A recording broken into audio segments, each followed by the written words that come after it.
Once again, we've gathered here to delve into the ambient darkness that surrounds our facade of normality.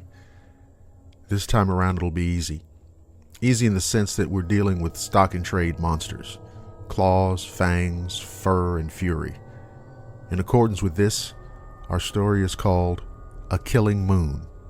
So buckle in and prepare for that which is best put on display here on the Nightfall radio show.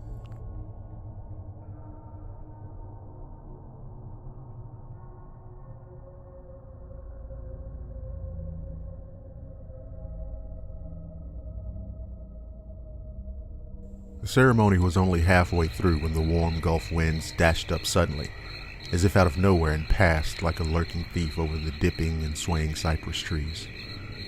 The stars were shining brightly, turning the darkness into tingling crystal. The angle shadows were pure and well-defined. The swamp was literally crawling with life under the staring cloak of the night, and the cattails whipped and whistled in the wind with burning cheer. Beneath them, the bullfrogs sang in a horrible harmony that decorated the night with grim demeanor and despair. The night was itself. Deeper into the swamp, the owls screamed and then swept down from their perches in search of prey, the fluid wavering of their wings barely kissing with sound. A giant alligator, chamberlain of the marsh, maneuvered its greenish-black form, which challenged 18 feet toward the shore, where a white-tailed doe had come for what was to be her last midnight drink. The forest floor moved, slithered, leapt, and crept dangerously underneath the shadowy dome.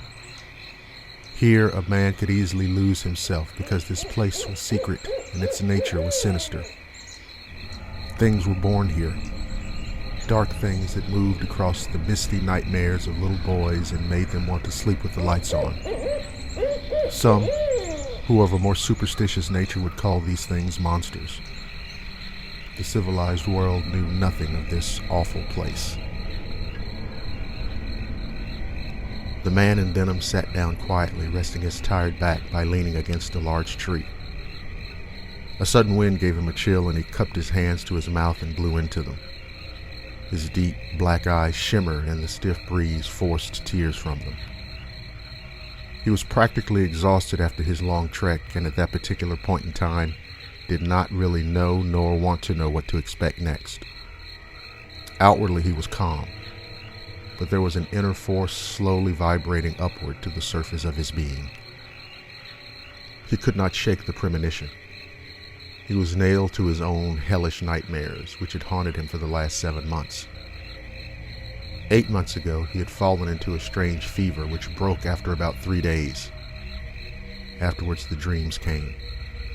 In them, he became a slave to a monstrous, blood-drinking demon named Basu.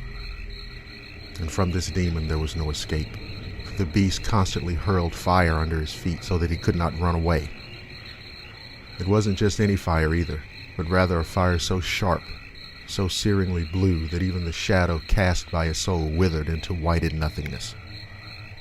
Then he swam in an endless sea of blood, and as he swam, he drank.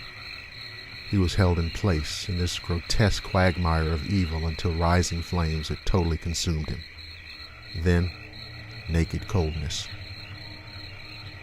He thought about the psychiatric attention that he'd received in Atlanta. It had done nothing for him. The dreams continued as if to spite his meager attempts at stopping them. Now he had come to this place, this nowhere of 1,000 endless dead nights to get some answers. Reluctantly, he got up and walked on.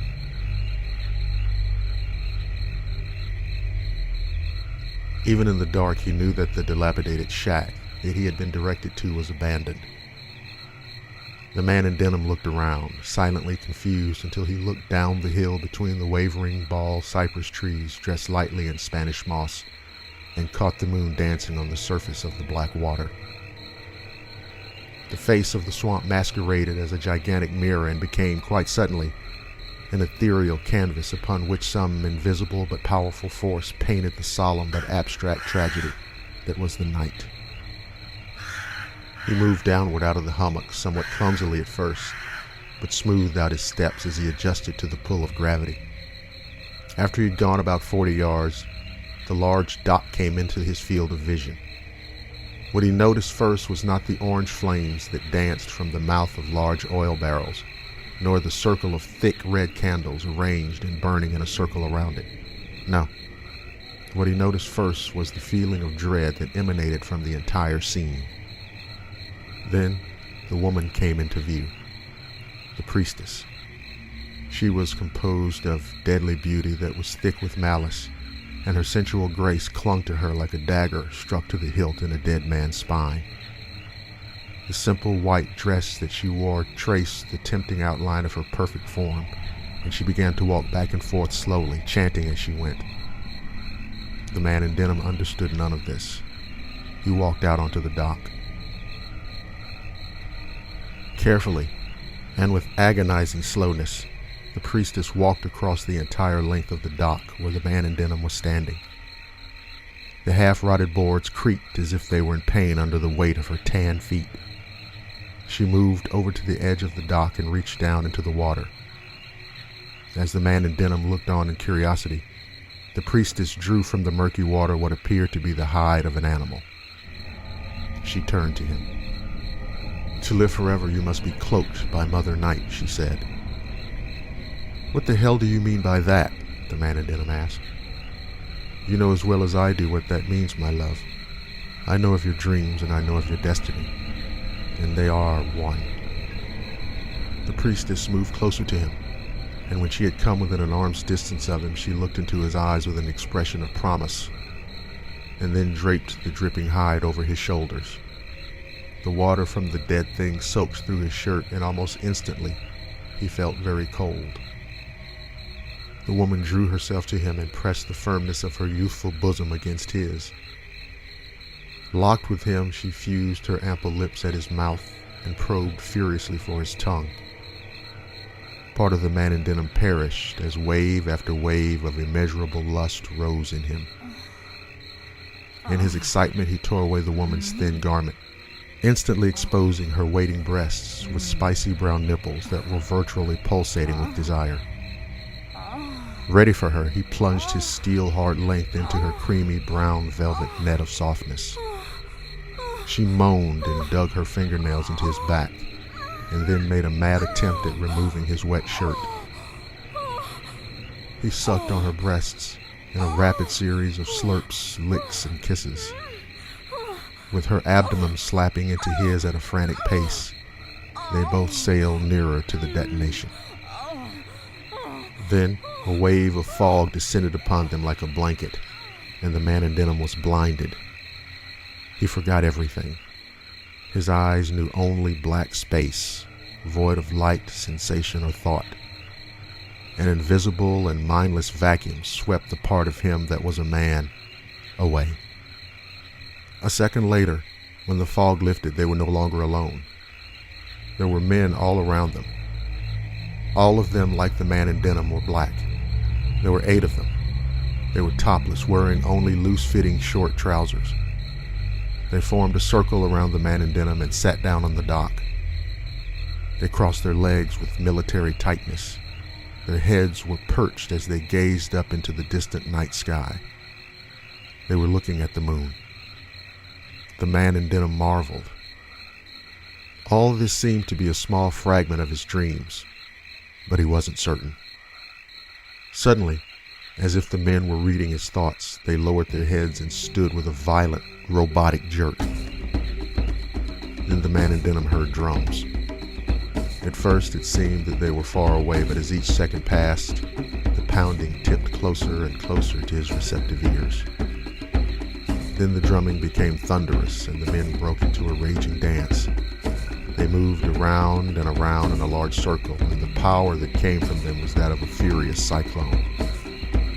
The beat of their feet against the wooden dock sent the man in denim's heart racing into infinity. His mind exploded with each fiery chant and incantation. He became dizzy, and he began to mindlessly sway with the waterfall rush of the massive rhythms and drowning tones of the dark sabbatical cries from these mad disciples of the serpent.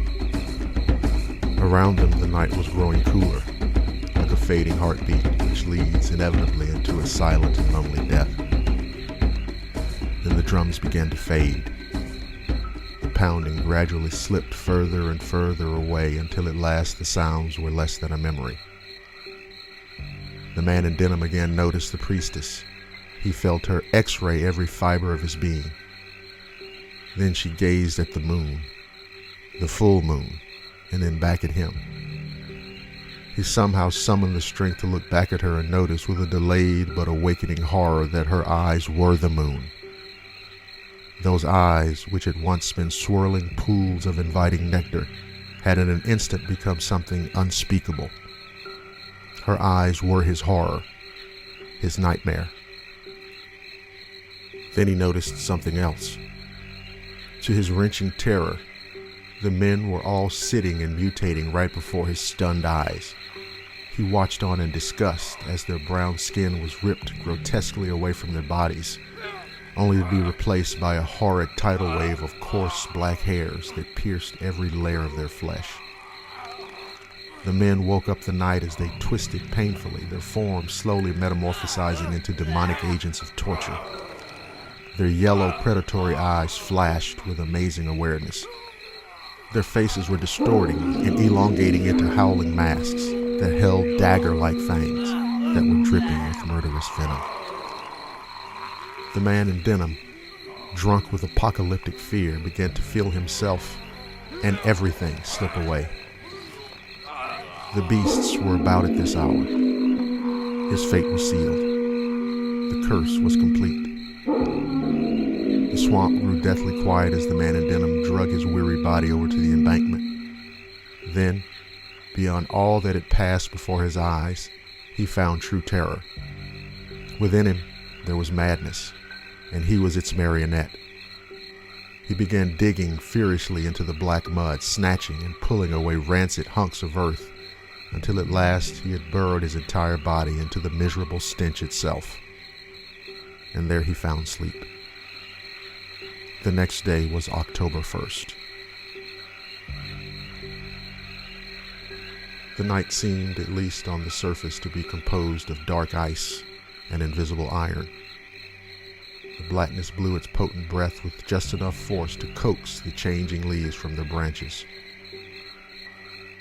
Overhead, the moon had attained a dripping yellow fullness that cautiously lit the marsh that the Timucua Indians called Night Mother. The creature, whatever it was, raised its head up slowly toward the sky. Tonight it would feed. It had failed to find prey the night before, but that had been the first night of the new cycle, and the hunger had not been so feverishly hot as it is now. The disastrous and incurable lust for that sweet crimson wine swirled through the beast's boiling demonic mind. Its black pelt flashed in the moonlight as its powerful legs sprung its monstrous form forward. A scent was in the sharp autumn air, a scent that made the demon's hunger liken unto a buckling floodgate. A force beyond the thing's reasoning pulled it through the night, summoning it with murderously evil commands as it dashed over marsh weeds and behind the already naked trees. The scent was stronger.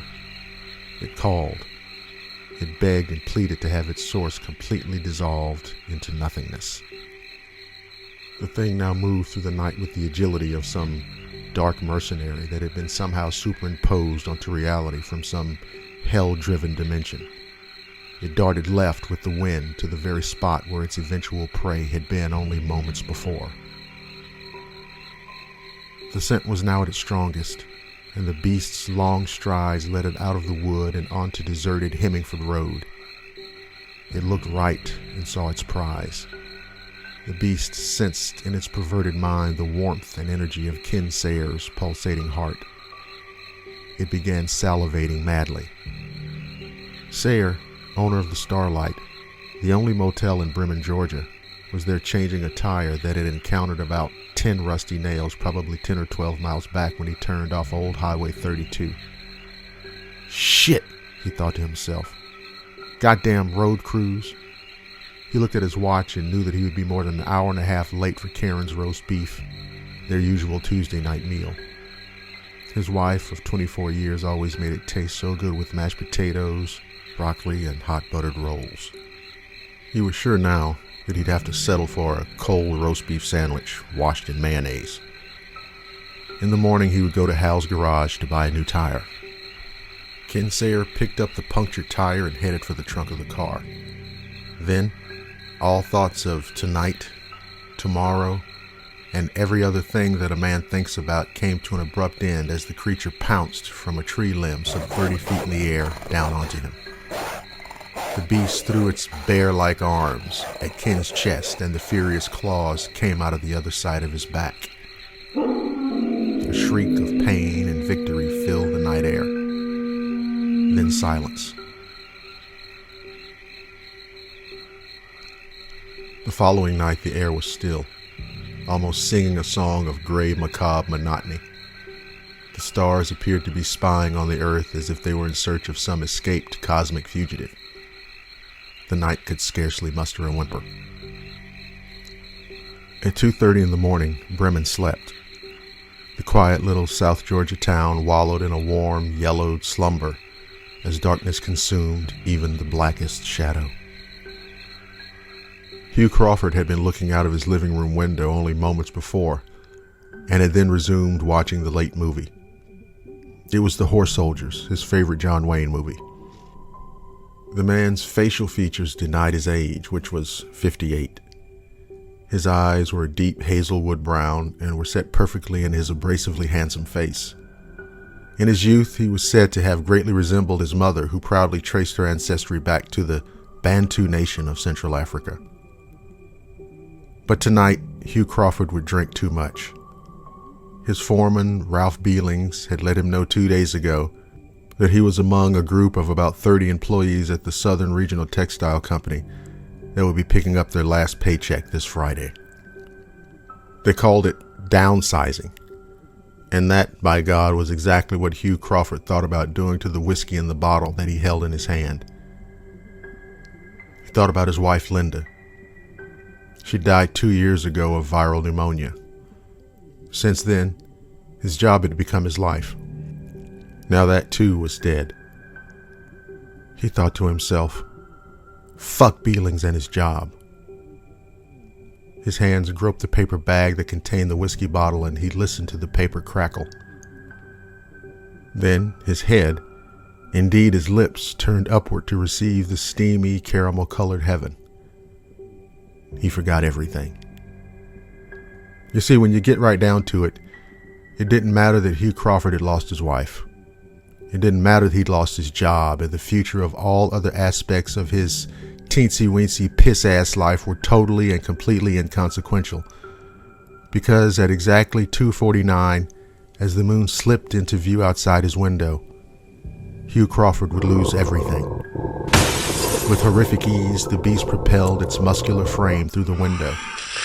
The man's soul screamed with the shattering glass as he rose to face this night thing. There was only a moment of resistance, as no man's strength was proof against this, the ultimate predator. Hugh Crawford's body shuddered once, more in reflex than in consciousness. Then the beast emptied the man's entrails onto the floor and began its savage feast. Morning came. Dawn crept in silently and clung to the back of the swamp like a thirsting leech. The steel gray clouds hung low, almost as if they were longing to caress the dew-drenched cypress trees. The black water was dead at this hour, and in truth, the moon had yet given up her reign over the heavens, and the smell of coming rain was in the air. The man covered his eyes as the dim light of morning drew to his head and struck like lightning. His body writhed when he realized that what he felt on his back was the grip of cold, wet leaves. He was lying down, sprawled out on the ground, totally naked. The earth beneath him was quite damp, and the man gave off a shudder as he allowed a wave of morning chill to wash over his body like a cascading snowfall. The man tried to stand, and in doing so nearly jumped 6 feet off the ground. He suddenly felt remarkably invigorated. as if he'd just had the best night's sleep of his life. He stretched, raising his arms over his head. He knew at least for now he would be safe. This was his haven from humanity, a group he was coming to believe he no longer belonged to. The pain hit him suddenly, like a bullet on fire. He groped at his stomach and it began to churn and buzz like a nest of a million furious hornets. His head became a dervish of joking insanity, and now he knew that the release was inevitable. He felt the initial surge, and in a strain of gruesome muscular tension fought it back down. Then it came, and it came, and it came. Upward from his reeking, infected bowels shot a jet-propelled geyser of rocketing, stench-plagued human body parts, organs, limbs, and more. The next thing he knew was blood-boiling pain that bombarded all facets of his being and then left him to wander through blackness. When he woke up, night ruled. He looked around, and there on the ground beside him lay the results of his earlier illness. He stood there and kept his eyes locked on the mass of gore which seemed to be somehow staring right back at him. The horror of this vision, coupled with the nightmare realization of what he had become, made him weep. He stood alone that night, cold and naked, head in hands, crying for the lives that he had so unmercifully taken, and too for his own life, which as a werewolf would probably never end. The man in denim was hungry. He was on the outer edge of the marsh and was trying to reach the highway. He knew that once there, it wouldn't be long before he could find a place to have a meal. The man in denim had nearly made it to the highway when he came across the naked man in the woods crying. The naked man turned and faced him. "It's very dangerous here. If I were you, I'd leave this place quickly." The man in denim smiled, almost compassionately, and said, "But you aren't me, and I'm in no danger, I assure you." "But you are. I've become something terrible.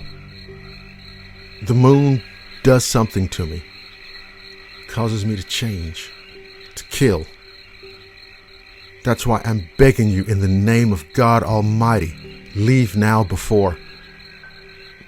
The naked man didn't finish his sentence, or more correctly, he could not finish it. The man in denim was upon him, eyes red with unholy fury, jaws gaping wide with two gleaming white fangs which dug into the naked man's throat, shredding flesh and bone alike. The naked man had time for one scream only, for his head was savagely rent from his cursed body, and the vampire fed.